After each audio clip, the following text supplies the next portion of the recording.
This is Chris at the Wyoming State Library. Welcome to today's presentation, In Depth with the new AASL School Library Standards. Today, Jennison is going to discuss the Shared Foundation Curate. This is the fifth webinar in the series that started with a standards overview. If this is your first time joining in, know that all of the recordings are available on the AASL Standards playlist on the Wyoming State Library's YouTube channel and the Wyoming State Library website. Jennison will be offering 2 more webinars to finish out the series. I'm going to turn this over now to Jennison Lucas, a Wyoming school librarian, Wyoming AASL affiliate, and chair of the AASL Standards Implementation Committee, to tell you about Curate, the 4th of 6 shared foundations. Jennison? Thank you, Chris. I'm so glad that you could join us today. So we're going to start with a brief outline of our learning targets for today. We're going to do a little introductory review in case this is your first foray into the standards and that this is the one that caught your attention first. We'll talk about how to get to the standards, what some of the terminology is, and then we're going to take a specific look at the Curate Shared Foundation and for learners, and then look across the frameworks to the librarian competencies and the school library alignments as well. And before we get started into the content, I do want to make sure that everyone understands that even though I am chair of the AASL Standards Implementation Committee, this is a Wyoming state affiliate webinar. It is not an official AASL webinar. The information that is going to be presented is my own working with the standards and really only goes as far as what I understand. So we're doing this series mostly to be able to get the people here in Wyoming to be able to start talking about the standards, to give a little bit of foundational help with that, and in a lot of ways it's for me to walk my way through the standards, and so I appreciate the State Library supporting my own personal professional development along the way.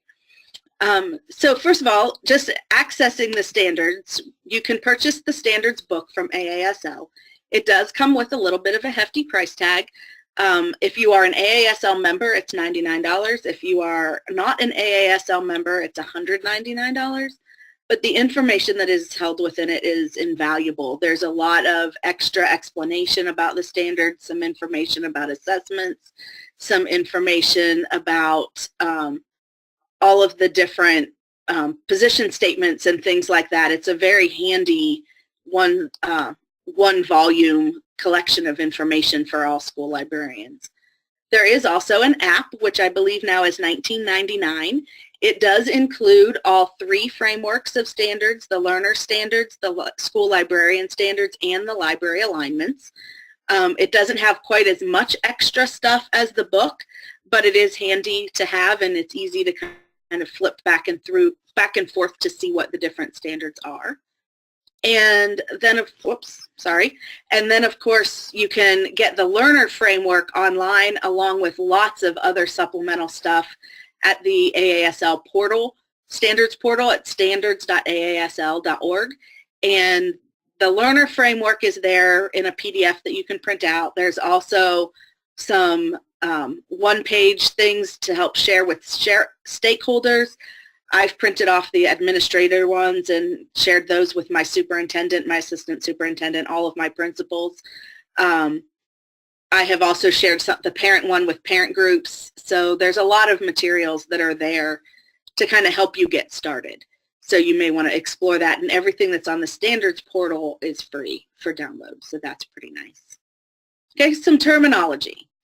First of all, when we talk about learners, we're moving to the word learners from students and the idea that all of us are learners. I'm a learner, my co-teachers are learners, my principal is my lead learner, so we really are all learners, and all of us need to be able to access the competencies that are shared within this. There are some common beliefs. Those are written into the book. They're also on the website. And these are those basic ideals of school librarianship. Then we get to the shared foundations. These are pretty much the first layer of our standards. These are the ones that you've probably heard referred to: the inquire, include, collaborate, curate, explore, and engage. And under each of those shared foundations are key commitments. Those would be the statement that helps explain what is meant by that shared foundation term. And then also under shared foundations are all 4 domains. Under each shared foundation are the domains of think, create, share, and grow, so that we are actually doing all of those within each of those sets of standards. We're going to talk a little bit more later too about competencies, but these are competency standards, not outcome standards. So the standards are really competencies. They are something that can be taught at every grade level. It's just going to look a little bit different in kindergarten than as a senior. And the idea being that the older that we get, the more developmentally advanced we become, the deeper into that competency we can go. And this is one of the reasons that AASL has not created any benchmarks to go with this, to say this is what you should do in kindergarten and first grade and second grade, because it kind of depends on where the learners are and how you're approaching these competencies. And then alignments is the word that they're using for the school library piece, because it's really taking our library and aligning it to our competency standards. What our overall community of resources needs to be in order for a school librarian to help facilitate the learning experiences. Okay. Shared foundations and key commitments. This is the overview of all of them. So far in this series, we have talked about inquire, include, and collaborate. So today we're going to focus on curate. If you have missed those first few webinars, as Chris said, they are on YouTube and on the Wyoming State Library's website, because they are the ones who are putting this together for us. And so you can see on this page that curating is making meaning for oneself by collecting, organizing, and sharing resources of personal relevance. And there's a lot of stuff in this standard that I really, really like, because it's partly making the job of a librarian a little bit more transparent and helping us to share what we know. Okay, under each of those shared foundations are these domains. Again, think, create, share, grow. And you can see in the big circle graphic how they kind of all fit within. So all of those standards are within all of the shared foundations. Okay, so now we are going to focus specifically at curate. Again, it is making meaning for oneself and others by collecting, organizing, and sharing resources of personal relevance. And one of the things I like about this is the idea of personal relevance, so that it is that kind of personalizing our learning. And this is, of all of the shared foundations that I've looked at so far, this is the one that makes me feel like I am really learning to be a lifelong learner. And as a librarian, I really get to teach my students to become lifelong learners. Well, my learners, my colleagues as well, and to be able to look at all of those things and say, in everything that we do, this is the piece that traditionally librarians have done for us. And now we've moved into this knowledge-based world in which we have to be able to do it for ourselves. And so, but then what does this actually mean? And I also have to say I really like the filter graphic, because it's that idea of taking everything that's out there and narrowing it down to what I need right now and what makes the most sense right now.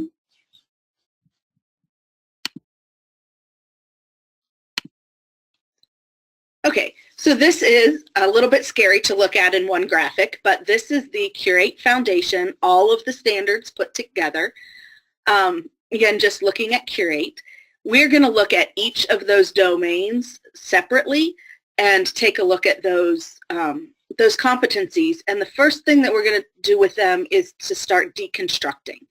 A deconstruction is taking a look at what that big standard says and figuring out what are the skills that have to happen underneath that.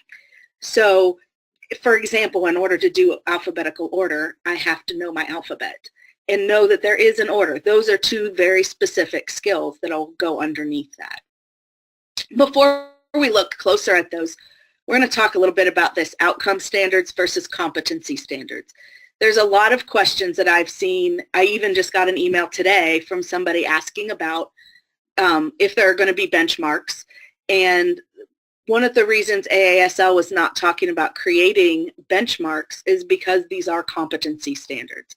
Outcome standards are kind of, in my mind, a little like jigsaw puzzles, that we put them, there's a specific way to put it together. You end up with the same outcome. You can start with the corner pieces and start with the end pieces and then fill them all in the middle. You can build sections at a time, but when you're done, you're still going to have a puzzle.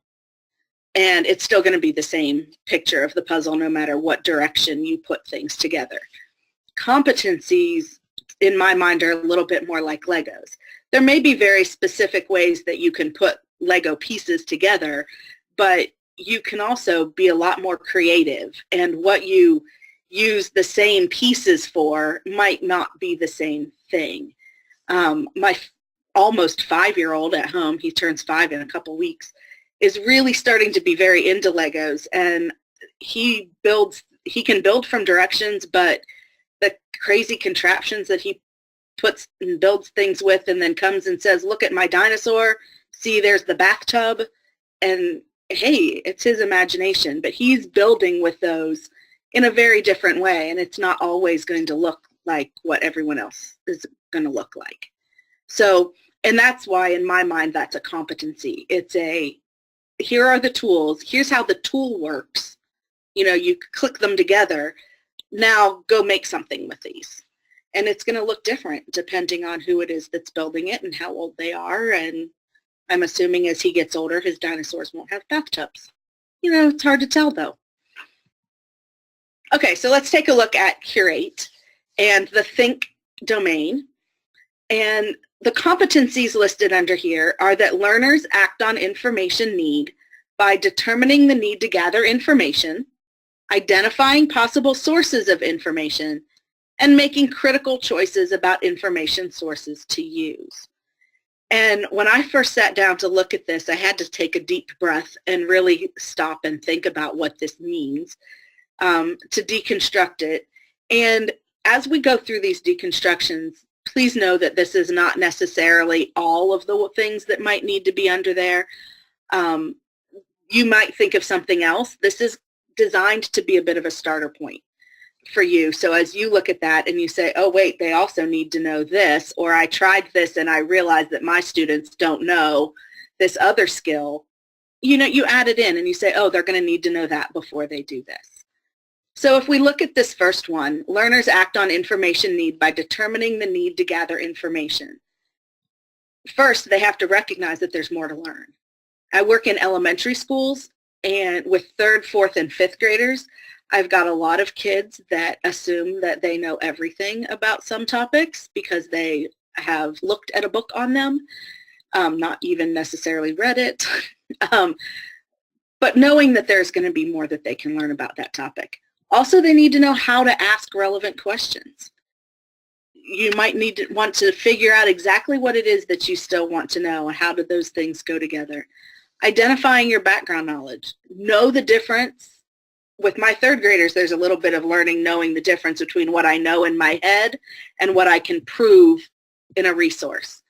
And recognizing that what we know in our heads might not be true is a little bit hard. And yet that's part of this as well, to be able to say, well, I thought I knew that, but this book says something different, so maybe I was wrong, is of course part of determining a need for information.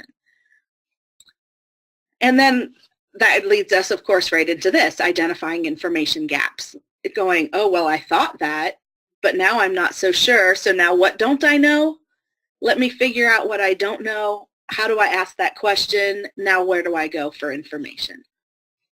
Learners also act on information need by identifying possible sources of information, for which we have to be able to define source, which seems very simplistic. But I was just right before this webinar helping out with some 1st graders who are going to start doing some research, and they gathered up books and then were told to start working on their research, and one of the kids said, what's research? And we don't always define those words for our kids, and we expect them to be able to step in and do it. So stepping back and making sure they have a working vocabulary is a very important part. And then once we know what a source is, a place to go for information, then we have to figure out what sources are available. I do a lot of activities with my 3rd, 4th, and 5th graders on just brainstorming. Where do you think we could possibly look to find out something? And then here's our topic. Which of these sources do we actually have access to? You know, I'm sorry, but we don't have access to an astronaut today, so which other source could we use? And then which ones might we be able to get to? Okay. Making critical choices about information sources to use, knowing that all sources are not equal. I had, again this week, some students who were absolutely sure that they needed to find a video on their topic, but they couldn't find one because none of our available resources had a video pertaining to what their question was. But in their mind, the video was going to be the best thing, and yet it wasn't giving them information. And the kids who found videos weren't finding information in them. So knowing that they're not necessarily, just because it's a cool resource doesn't necessarily mean that it's the best for your particular topic. Different sources are better for different things. Newspaper might be better for information about the weather than a book about the weather because it's more current. It's about here. Our books are not necessarily about the city that I live in and what the weather is going to be like today. So those are different sources for different things. And then we have to know how to critically evaluate a source. Obviously, when we start talking about this, there's a lot more deconstruction that could happen here, but I was trying to keep it on one slide. So explaining to the kids that they have to look and say, you know, is it better to get the weather from weather.com or answers.com, and what are the differences between those two websites? Or is your mom the right person to answer that question that you have? Is your mom knowledgeable about this particular topic? At the level, the depth of level that you're asking it about, because my mom is really good with plants, but not necessarily exotic ones. And so trying to figure out, maybe she wouldn't be the best choice and maybe I need a botanist or a book about that type of plant or something to add to what sources I already have. Okay. I'm having a little trouble getting my slides to move. Okay, so then we're going to look at Curate Think looks like across the different levels. So in kindergarten, this competency might be in defining what a source is, so that when you say source or resource, the kindergartners should be able to tell you what they used to get their information. Recognizing some sources by type. I got this from a book. I got this from a person. I got this from online. I saw it in a video. They should be able to identify that and see that the information is presented in different ways and that it gives different information. And then recognizing that source types offer that different information, or we can get it in different formats. It doesn't always have to be a book. We might find a magazine article, or we could have a person tell us about it. So all of those kinds of things can be explored in kindergarten. By 5th grade, we should be a little bit more in-depth with some of that, identifying possible sources, knowing how and when to access those different sources. So I start working with my kids in 3rd grade, and so we do a lot in 3rd grade on recognizing what sources we have available. So we talk about how to use the computer catalog to find a book. We talk about how to access databases. We talk about which databases might be more helpful for certain things, that it's a little bit hard to search in National Geographic Kids, so if we're searching, that might not be a good database, but if we're just exploring, it might be. So it kind of depends on what our purpose is, and we start talking about that then. By 5th grade, I expect that they're going to know it, but I still do some background teaching of it because we have new kids move in who've not had the same types of lessons, and they forget from year to year. Also choosing sources of information by type or format. That we're starting to move a little bit away from make sure you have 2 print sources and 1 online source, but knowing that a magazine article is going to be a little bit more up-to-date sometimes than a book, depending on copyright date. A newspaper article might be more focused into a locale than a magazine article. So all of those are pieces and parts of being able to choose our sources. I've also added recognizing bias in here. We'll talk more about that in future domains under this, but recognizing that all things are created by somebody and everyone has a perspective that they write from is part of that as well. And then, seeking multiple sources.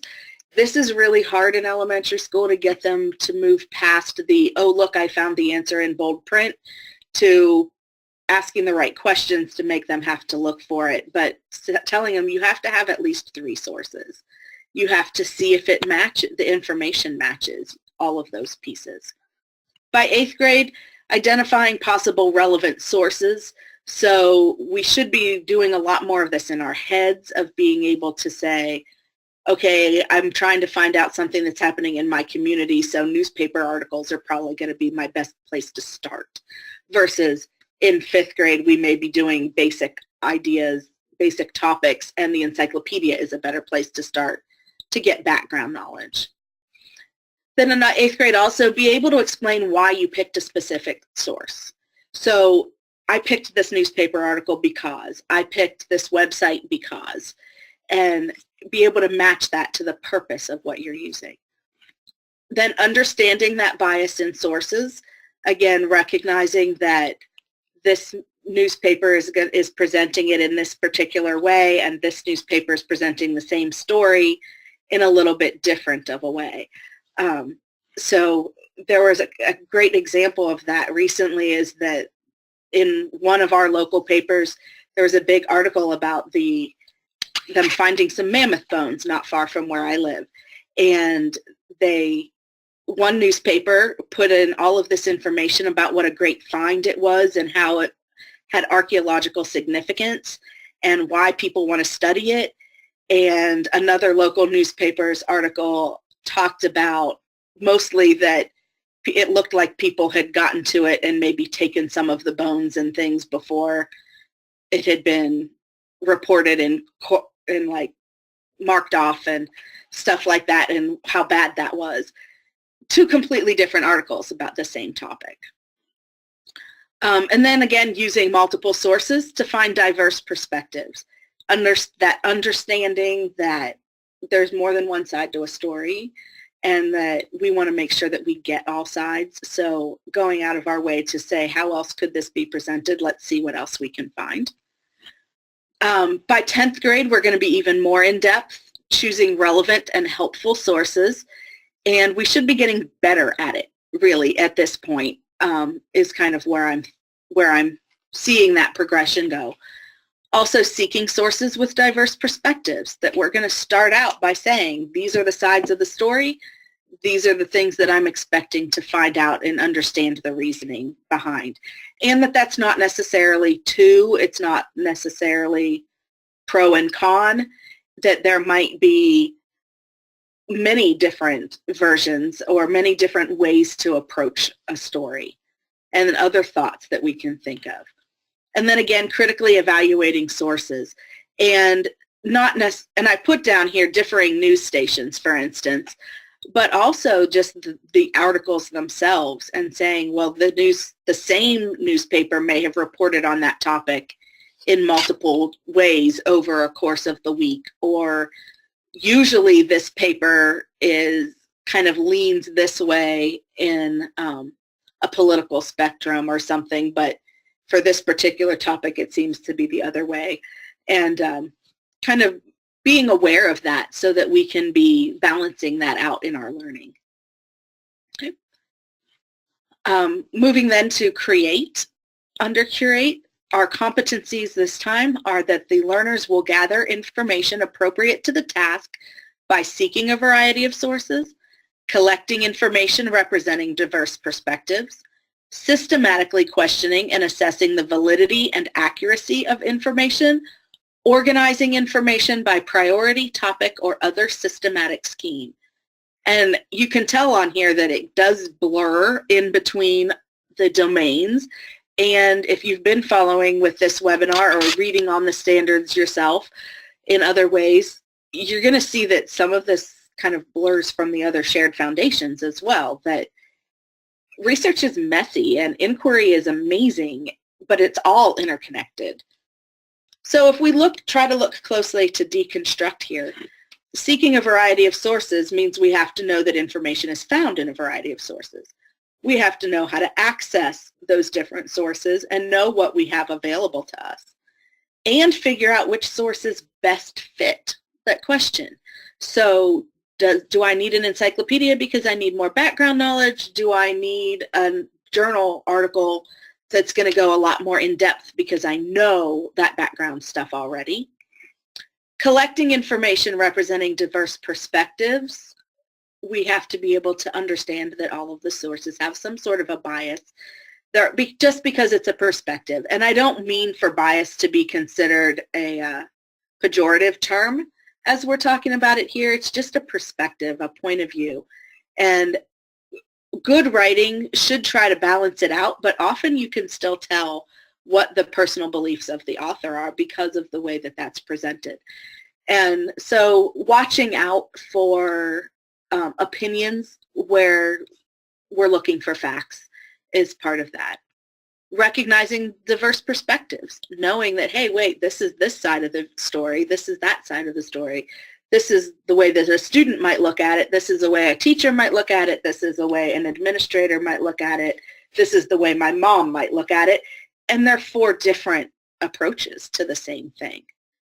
Considering what that other side might be. If you may have a preconceived idea about something, but stop and try to picture what else might somebody think about this.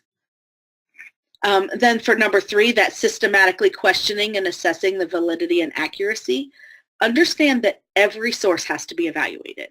And we often skip the idea of evaluating our sources in the library because we assume that the librarians have done it for us. I haven't been able to weed my libraries for at least the 6 years that I've been here. So I know we have some things that are outdated in our library. So I'm trying to teach the kids to look at copyright dates, see if they think that that's going to be other information that we might want to double check and see if it has changed. So it's not just website evaluation, although that is one of the things that gets talked about a lot at this point. We need to know one or more source evaluation tool or method. I guess I should have put parentheses around the S there. But know some way to evaluate a source. Checking a copyright date, trying to figure out what we know about the author of a page, of a book.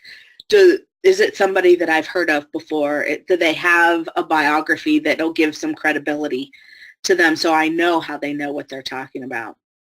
Understanding how to use a source evaluation method or tool, giving them some sort of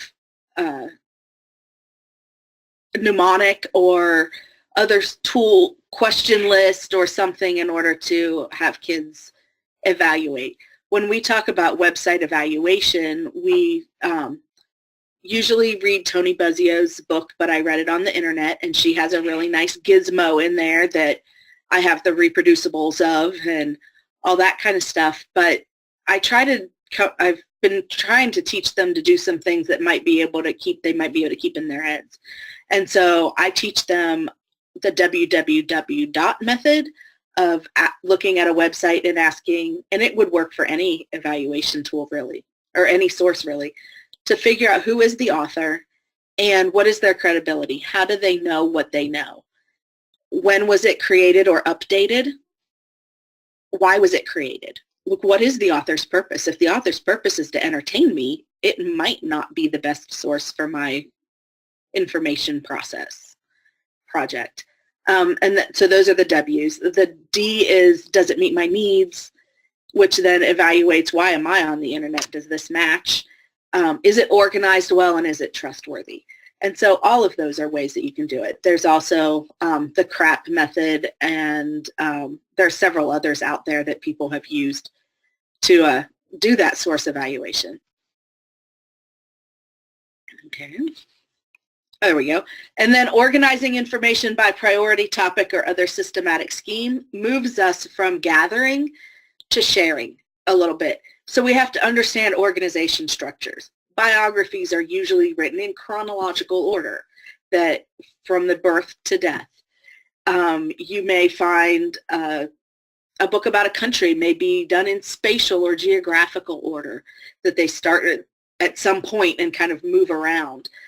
That we might do it by what's most important first, or things like that, just to understand those organization structures and consider the best way to apply it. If you look at the project that I'm working on, what is the best way for me to share that information? If I'm talking about the 10 best things about my topic, do I want to start at 10 and have one be the best and kind of count it down, or do I want to do it the other way?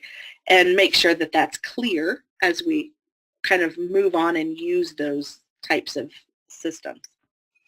Okay, so then taking a look at what does Curate look like across the grade levels. In kindergarten, so Curate, I'm sorry. So in kindergarten, this is really exposure, interacting with information in a variety of formats. It can't just be reading books to the little kids.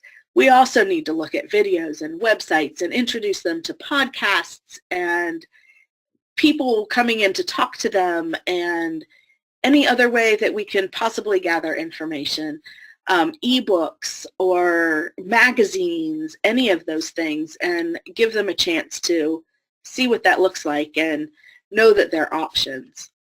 Engaging with multiple perspectives of a story could also be happening in kindergarten. If I read a story of Cinderella, maybe I'll read it from the prince's perspective if I can find a copy of a story like that. The tortoise and the hare, they have different reasons for starting that race. What are they? And let's talk about those. If we can't find them, let's imagine them and expose that idea of it's not just this part of the story. And in 5th grade, we should begin seeking information from a variety of sources in multiple formats. Again, it's not just books, it's not just websites, it's lots of different things. And I find that this is hard in elementary school because a lot of teachers are not quite ready to let the 5th graders not read for their information. So allowing them to watch a video, in fact, even teaching them how to gather information from a video is its unique experience for them, and that's not always taught. And yet something that our students and our learners will need. Again, engaging with multiple perspectives of a story. And I'll give an example of this. I'm co-teaching a section with a 5th grade teacher right now where we are actually doing a trial of the Boston Massacre and looking at all of the perspectives of what may have gone on that day and how they're looking at it, how the British might look at it, how the colonists might look at it, how the people who just happened to be on the street are going to look at it. All of those things is very interesting. And history is a story. And looking at that and talking about it in that way has been very fun for the teacher and I. We're hoping it's as fun for the kids. Again, learning source evaluation methods. I start teaching this in 3rd grade. We actually do lessons in 3rd grade about how to read a website. What are the parts of a website? How do we use those to help evaluate it? By 5th grade, I expect that they know how, but of course, they're not necessarily retaining that information, so we do a lot of reteaching. And then organizing information in a logical sequence. I have 5th graders building websites right now, and watching them struggle with how do I put this in order is really interesting, and it's a productive struggle. And I'm trying to let them figure it out for themselves and just offering suggestions and asking questions and helping them to figure out, oh, well, It might help if I said the history first, but I don't know. Maybe the rules of this sport would be where I want to start. And there's not necessarily a right or wrong answer. It's how they want to present their information. By 8th grade, a little more in depth with seeking diverse sources with diverse perspectives. We should have multiple kinds of resources in our bibliographies, multiple perspectives represented. Evaluating each source for accuracy and validity, and really including that information. I added in here the idea of annotated bibliographies because I'm still teaching kids that they need a bibliography in 5th grade and how to actually create the citation part.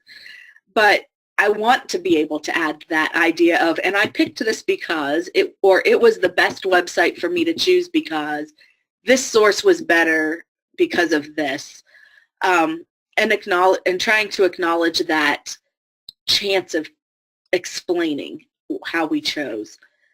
Considering topics with diverse perspectives then also can lead us back into that inquiry part of before we even look at it, not everything has a right answer. And then again, logically organizing our information, and maybe even at this point considering our audience and not how do I want to present it, but how is my audience going to receive it. By 10th grade, again, seeking diverse sources with various perspectives, evaluating sources for accuracy and validity, annotated bibliographies, again, they should be able to do that pretty easily by 10th grade, I think.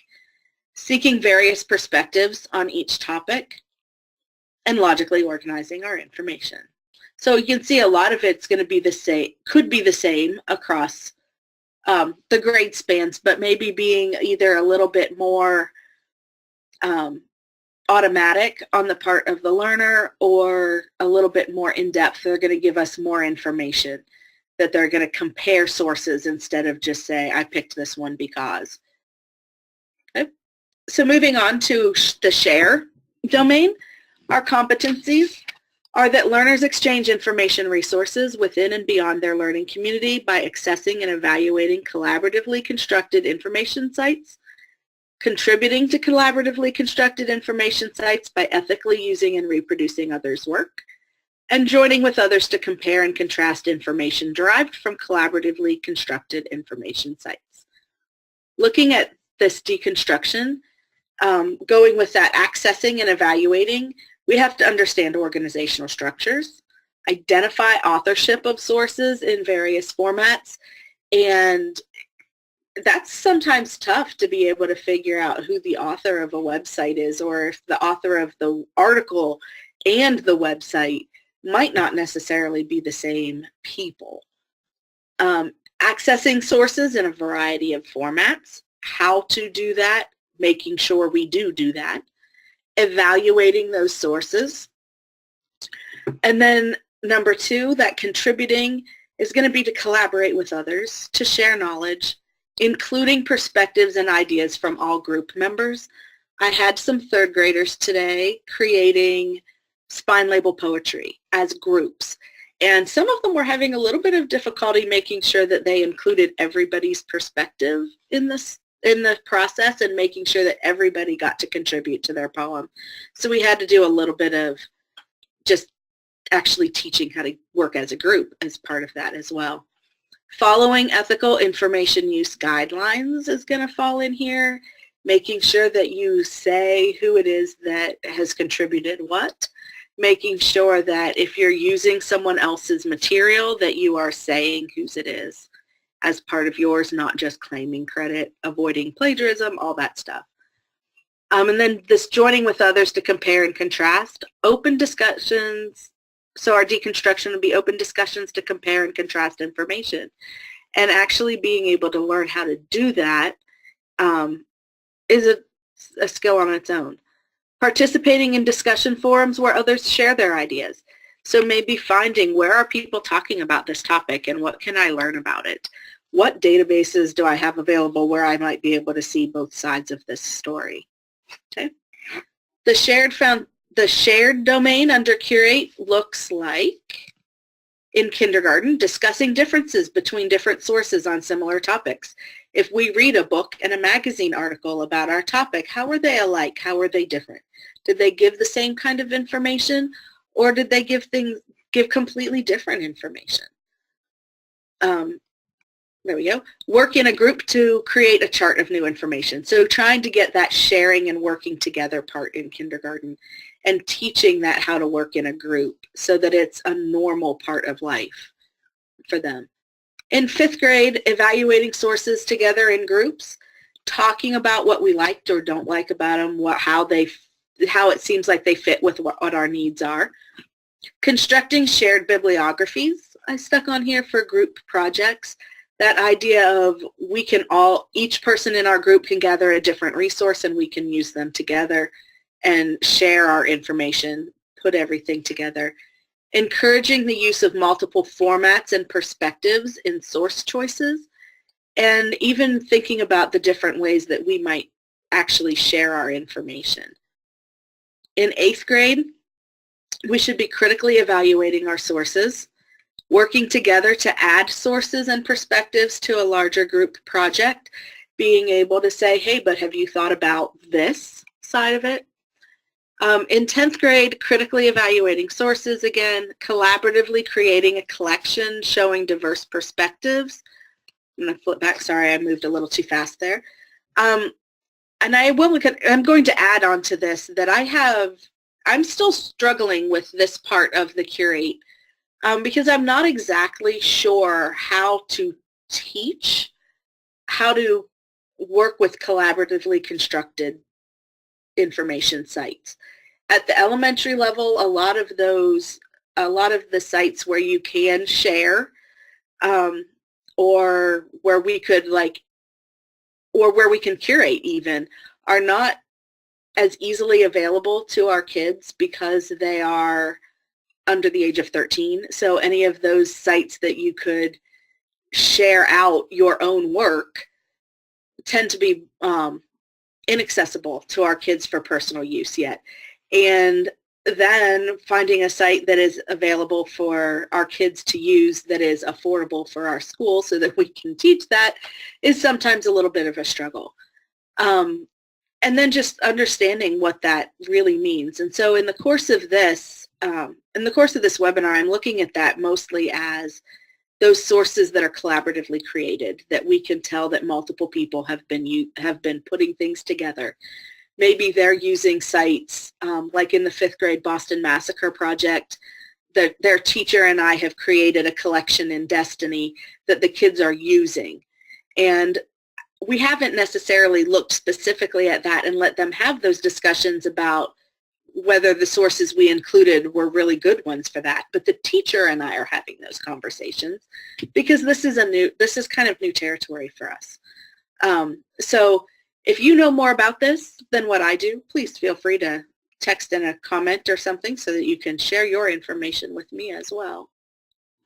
Okay, then looking at the Grow domain under Curate, our competencies are that learners select and organize information for a variety of audiences by performing ongoing analysis of and reflection on the quality, usefulness, and accuracy of curated resources, integrating and depicting in a conceptual knowledge network their understanding gained from resources, and 3, openly communicating curation processes for others to use, interpret, and validate.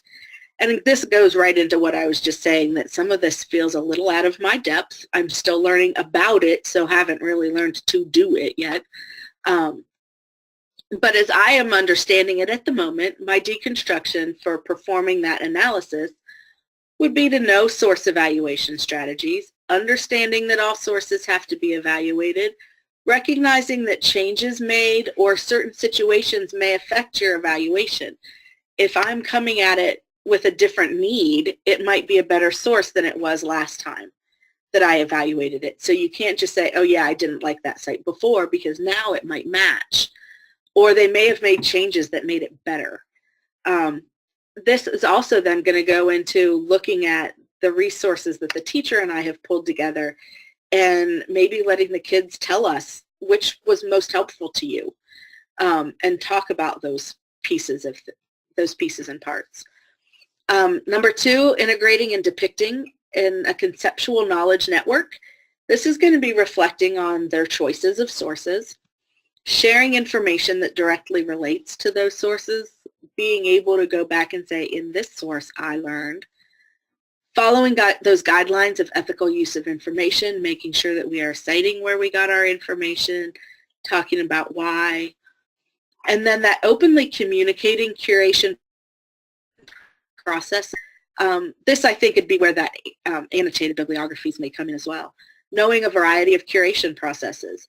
Know how to gather and store your information, create your bibliography, make a folder of your database articles in Google Docs, be able to put things into a Destiny collection, somehow be able to go back to it. But then it's also sharing it out and say, hey, this is where I found this information and this is why I picked what I picked. So again, sharing with others how your knowledge is gathered. Share how your source choices were made. I picked this one instead of that one because this tied in better with my topic. Or I already had that same perspective. Share curated sources, making sure that those are available, that other people could look at it. That could be in a bibliography. It could be through creating a collection or somehow sharing your bookmarks or putting it together into your project. Okay. And across the grade levels, Curate Grow looks like, in kindergarten, discussing whether a source is relevant to a question or a topic.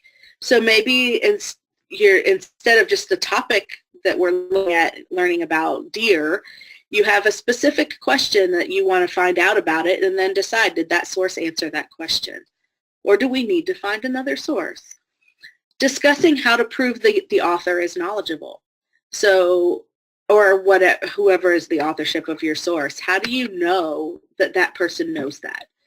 You know, and maybe even recognizing that some sources hold more authority than others. So my teacher says, my younger brother says, who is going to be more authoritative on that topic? And I'm not saying that that's necessarily always the teacher. It depends on the topic. If the topic is your younger brother will probably hold more authority on that topic. But knowing that there's not always an even equal balance. In 5th grade, learning to evaluate the sources as they're presented, being able to look at it and decide that this is the right way to look at this. It would be better in this other way. Or maybe it would be better if I could see that as a movie. To me, some of that is even, if you see a picture of a volcano, it's not quite the same as seeing a video of it erupting. You know, so that kind of evaluation as well. Recognizing that some sources work for some topics and not others. So a picture might be really good for some topics and not as easily understood for another. So it may be easier to gather the right information from a video than from a photograph, or from a photograph instead of the information in a book. Working with 3rd graders for a wax museum, a picture does a lot better job explaining what that person looked like than reading a description of them. So sharing thoughts on why our sources are chosen is something that probably we should start talking about in 5th grade, even if it's not a formal sort of situation yet. And then learning some curation processes, trying to teach them how to keep track of their sources as they find them, and deciding which ones are the ones that they're going to keep and which ones are the ones that didn't help very much. By 8th grade, again, knowing a variety of curation processes, routinely evaluating sources for projects, sharing information on why those sources were chosen. By 10th grade, again, using a variety of curation processes and tools. Routinely evaluating sources for academic and personal use. Following ethical guidelines for information use, which probably also should have been under 8th grade and 5th grade.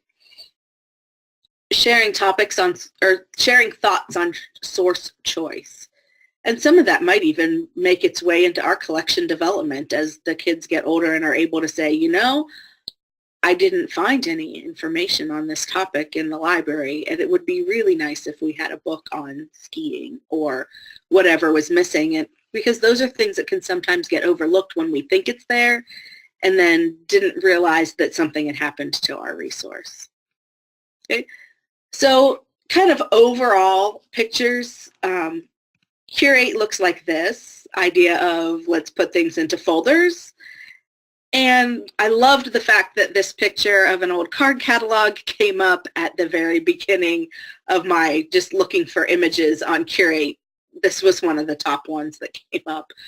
But it also can look like this. And thinking of the filter that they used for the graphic for Curate that AASL used, I also started to think of it a lot like sifting. We have so many resources out there, and some of them are dirt and some of them are gems. And being able to sort through and sift through and decide which ones look like the stuff that we need for this topic. And hopefully, you know, some of that will kind of, you know, sort itself out over time to be able to say, oh yeah, these are the ones that I need for this. And some sources really are going to rise to stay in the top of our buckets, and some days we might need gold and some days we might need an emerald, and we just need to, but it would be nice if we had good solid sources for us to use in those ways. And then putting them all together, like look at all of this stuff that I've found and all of these amazing things that I have now learned as part of that. Of course, we also have to assess anything that we teach. And this one seems to be a little bit hard on the formative to summative sides of things, because I think a lot of it, at least at my level, is going to be formative. So I put in things like conferencing, saying, well, why are you choosing this book? What about this source is helping you? Does this seem like the kind of thing that you need? Did you check the validity of it? Spot checking, making sure they have sources, making sure that they can tell you that they're covering all of the pieces that you want covered along the way. Informal surveys, maybe even just popping up as an exit ticket or something like that, to be able to say, so tell me about one source that you found today that was helpful, or tell me one source that you found that wasn't. Like, did you find something that wasn't helpful? On the summative side, I'm putting in maybe some inclusion of proper bibliographies, that ethical use of information piece. Annotations with those bibliographies, so that we're saying this is why I chose this source, because it came from this type of author, or, you know, I'm working on this topic and it covers these multiple perspectives from these different countries, so I've used a BBC article, and I've used a New York Times article, and I've used a Le Monde article, or wherever we get our information. Oh, and that looks like informal surveys, to be able to summarize that up and say, let's evaluate this whole process. What did you find that helps? What did you find that didn't? Oops, sorry. Looking across our frameworks. And I realized I didn't say this earlier, so I'm going to take a moment to say this now. The IV in front of Curate is to denote that this is the fourth of the shared foundations, and the A with think is the domain. The number 3 means that we're looking at the third competency.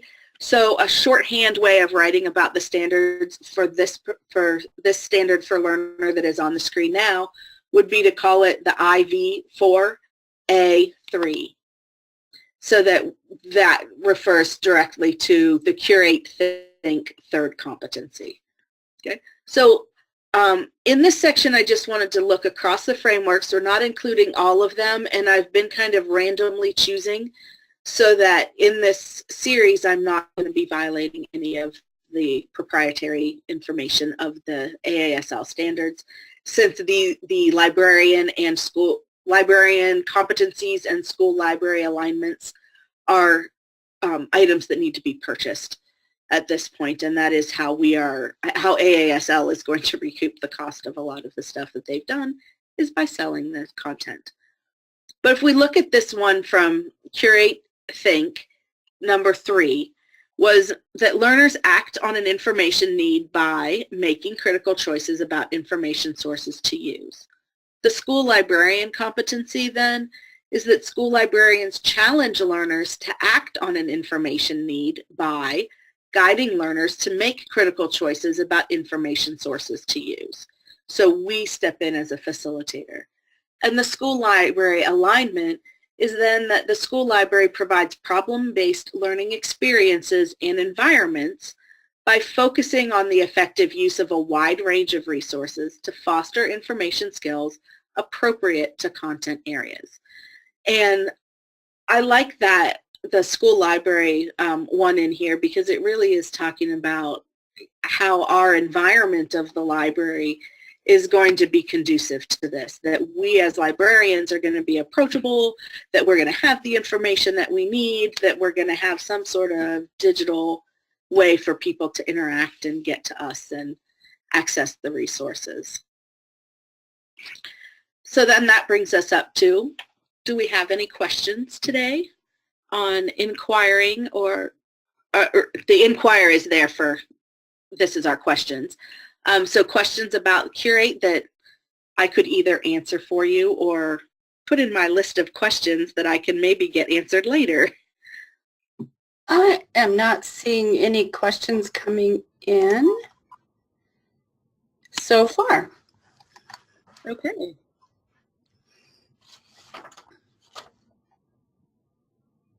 And so I will kind of wrap this up then with saying that I'm excited about this particular shared foundation, because